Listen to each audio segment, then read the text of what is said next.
want to talk about the war in Ukraine because guess what? That's still happening. It may not be in vogue.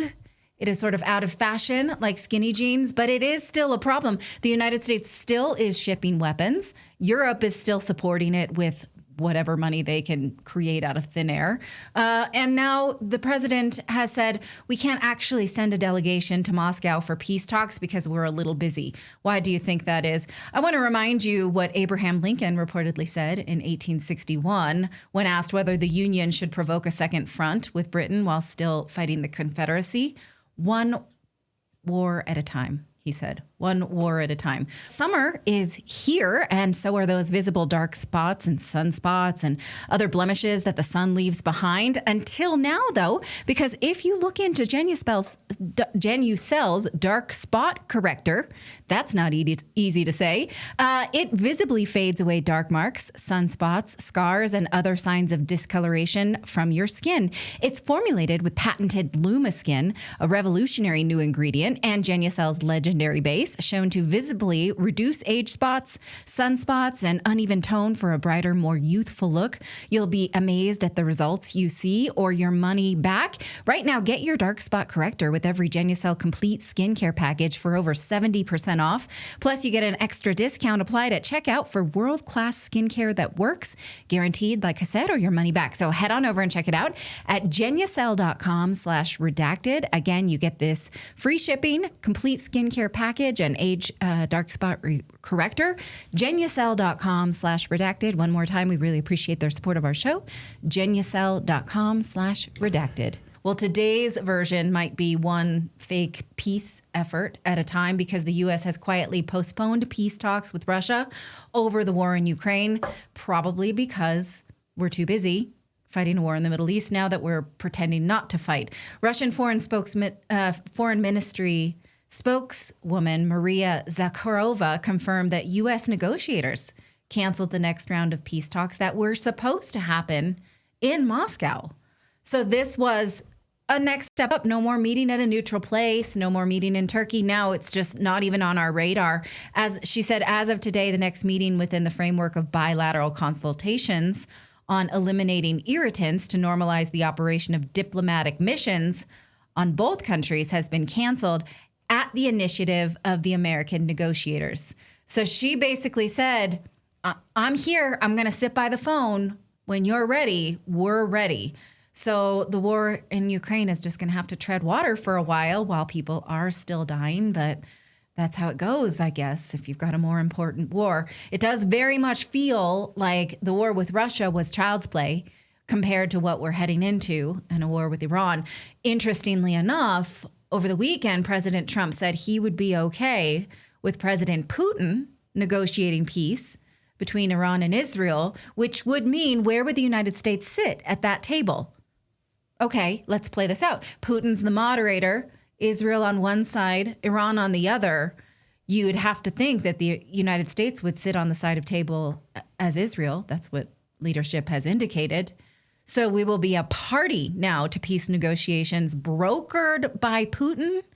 This stuff writes itself, right? And what is his leverage here? Well, we're going to talk tomorrow to U.S.-Russian academic, political scientist, and expert in U.S.-Russia relations, Gilbert Doctorow, because maybe Russia has a leverage that we just can't manage. So also there's a narrative emerging right now in the mainstream media. The Wall Street Journal headline a few days ago, I bookmarked this because I just find it stunning. It's called "Where Russia is Advancing in Ukraine and What It Hopes to Gain." Moscow's offensive is designed to make Western leaders think that the Kremlin victory is inevitable. So basically what they're...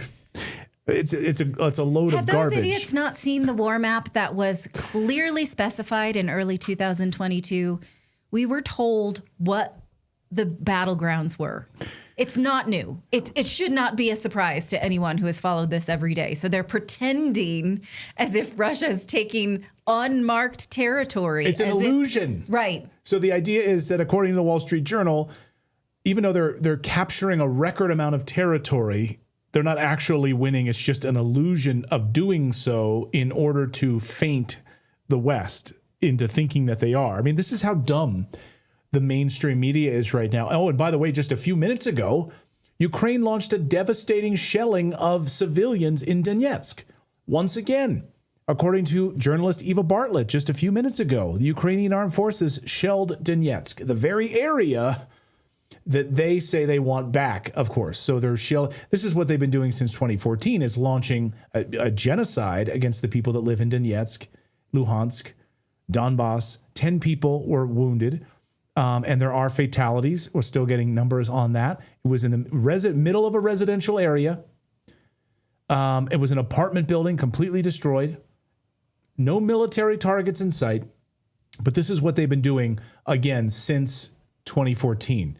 And they apparently decided, I guess, we don't want to be like Israel, just keep like shelling and launching attacks inside of these civilian areas. So, but we should also point out the military side of this, because I was diving into some data today on the Ukrainian forces side of things. And it's been devastating for the Ukrainian forces right now, according to reports in Simplicus. And actually, this has been confirmed in Ukrainian with Ukrainian military leaders in discussions live on television in Ukraine, where, in fact, I'm going to pull this up and quote this directly so I'm being accurate here.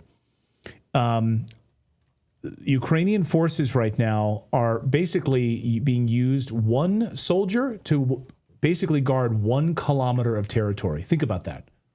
One soldier being used to guard on the front lines 1 kilometer. One battalion, 60 kilometers. The maximum under their guidelines is 15 kilometers. So one battalion is now being stretched all the way out. And in interviews, Ukrainian soldiers are admitting that Russia's forces are out, what's the word I'm looking for? Out positioning them, or out... outmaneuvering? No, 10 to 1. The amount of manpower right now is 10 to 1. Outnumbered. According to the data this morning, 10 to 1. And one battalion is being used to stretch the entire land at 15, instead of 15 kilometers, 60 kilometers. That's one soldier basically per kilometer. So this is all an illusion. And meanwhile, Russia just launched some major attacks inside of Kiev only just a few hours ago. So while everyone's focused on Iran right now, and the Trump administration, I guess, is pulling back on any kind of peace talk discussions with Russia at all, the war continues there, and it's been absolutely devastating. But the Western media, and don't forget, though, that Canada just gave $2 billion today to Zelensky. So there's that. So another $2 billion to Zelensky to piss down the toilets if they want. That's nice. Okay, do that if you want. Well, let us know what you think is the impending outcome of that conflict, given we're not that interested in it anymore, I suppose, while other people's sons die.